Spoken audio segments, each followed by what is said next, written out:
So we've received quite a few views concerning rating intimidation in chess, and um, so far nobody's claimed that I didn't coin this phrase. Uh, However, there have been some questions, and the first thing that I should point out is that I never was much more than a 2100 player when I played in tournaments. Um, yes, I was like up there and I won Masters tournaments, and I stopped playing for business reasons, among other things. But you should also know that those are 1980s ratings, like actually early to mid 1980s ratings, and there is rating inflation. And my feeling is I've gotten a lot stronger since then, based on my play against computers and the few times I have played other people, and the fact that I play online, and I've increased my rating. But I don't like to talk about ratings. Most people don't, and I doubt I'll ever play in another tournament. Although I have played in some informal tournaments, blitz tournaments and things that I've won, especially when I go to Europe, which I really enjoy. European chess is the best. The fact is that rating intimidation in chess is a really real psychological issue. And I have students, and the fact is that there's almost no way to avoid it. And it kind of boils down to what it was like when I first started out in business. When I graduated the university, started getting my first jobs, it was the late 1970s, and people who came out of college then, if they got $12,000, $14,000 a year, they were doing really well. And the very top pay anybody had ever seen were going to the young computer people who were making maybe 20 if they possibly could. And my first real job out of school, in the late 70s, I made my very first year $42,000, which wasn't just twice the normal pay. It was closer to 3 or 4 times the best pay that people were coming out of college with, and it was really amazing to various people. And the reason why I was able to do that was because of the types of degrees I got, and the fact that I entered a situation where I had a lot of ability to get paid on incentive and use my talents.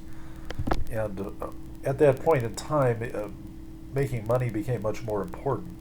Like if there was a thing called the $50,000 a year club back then. Like if you made $50,000 a year, you were like in the top 1% of the world, kind of in America. And so, the very next year, I made over $50,000.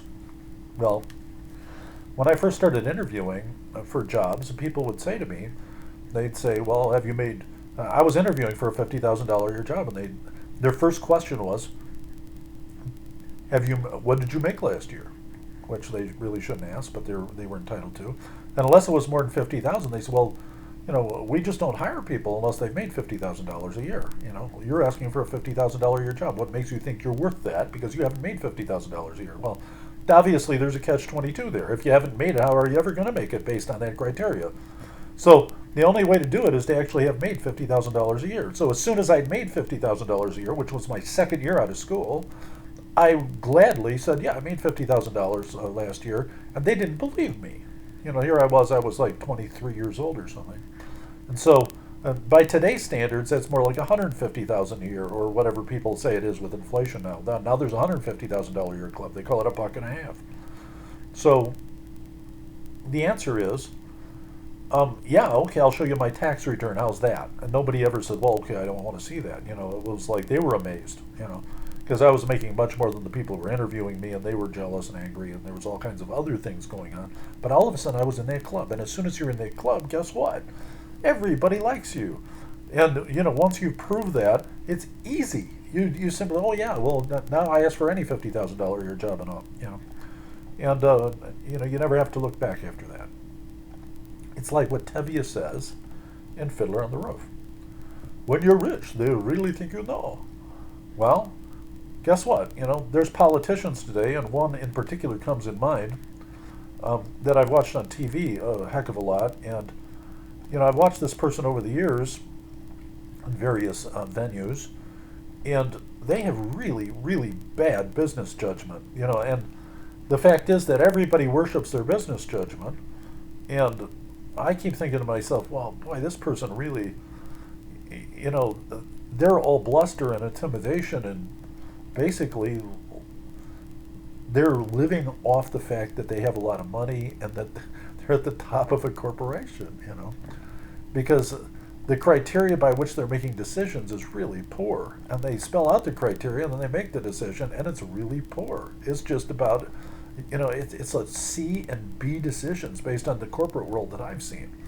And now, of course, everybody has faith in these people. And I'm not going to name names for obvious reasons, but people might get an idea who I'm talking about. But the whole world says, well, when you're rich, they really think you know. Well, the same thing's true of chess. When you're highly rated, they really think you know. And unfortunately, everybody's walking around with a number on their forehead. It's their rating. And there is such a thing as rating intimidation. And the fact is that being a 2100 is about as easy as being an 1800. Now, the catch here is that it's not that easy to be an 1800. The fact is that it takes quite a bit to become an 1800. Now, that's a Class A player in America. It's the point at which players stop playing club pretty much and start being more serious tournament players. The top players in clubs where they just play casually is often around 1800. So that seems to be true today, although I'm less in touch today as it used to be. And yesterday's 1800 by today's standards is quite a bit higher. So, maybe it's today's expert or something. I'm told, by rating inflation, my 2100 type thing would be much higher today. So, it is just as easy to vault yourself from 18 to 2100. It's just a matter of, because you've achieved almost all the tactical skill that you're likely to acquire, and then it's just a matter of getting familiar with the game, practicing, and staying in touch with your tactical abilities and improving them in little fine areas. And then it's judgment. It's like, how do we get our judgment refined to the point where we can go to the next level and the next level? And there are various levels of judgment beyond that.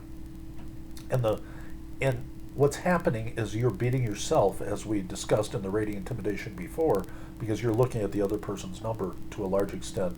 The volume by which you're willing to make a mistake because you're sure you're going to lose is way high. And that's really what's going on. The way to avoid that and to get rid of that, it's kind of like understanding that that's the way it is. The way it is that you're intimidated. You're playing somebody hundreds of points higher than you, and there's no doubt about the fact that you're amazed and intimidated. It's your hobby or your passion or whatever, your desire to be higher, and you love chess and you study chess and you do a whole lot of things to make your chess better. And here's this person who's just much better at it than you. And are they much better at it because they've got this big number? You're intimidated. Understand that you're intimidated. There is no getting around it. You can't erase the fact in your brain that they're so much higher rated than you are and that they've got these accomplishments and they've beat these other people. The only way you're ever going to erase that is by beating these people or beating one or two of them, and then all of a sudden you're going to realize, oh, look at that. As long as you're not questioning yourself, you can go over the game with the computer later and say, yeah, this was a perfectly wonderful game that I played. And then you see that they make errors, they make mistakes. And usually what it boils down to is a kind of one mistake. There's one mistake there somewhere where the computer has you within 1.5, half, something like that. The game's very even up to a certain point. Then all of a sudden it goes lopsided in one direction. And sometimes these things aren't obvious. Sometimes to you, when it went 2.5 the other direction, you created some sort of positional weakness or hole that could be easily exploited within 3 or 4 simple moves tactically. And that's where the game went down the toilet. And this is true even between grandmasters when you analyze their games. That there's some subtle shift that happens somewhere where a mistake gets made. And the mistake gets made because largely a person has a death wish about the fact that they're playing somebody so much higher. So if you get with the fact and you remember, yeah, I'm just intimidated all the time. This player's a very intimidating player. the fact is that just because the player is so much rated, so many hundreds of points higher than I am, doesn't mean that they can't make an error. The point is that we don't want to make errors ourselves.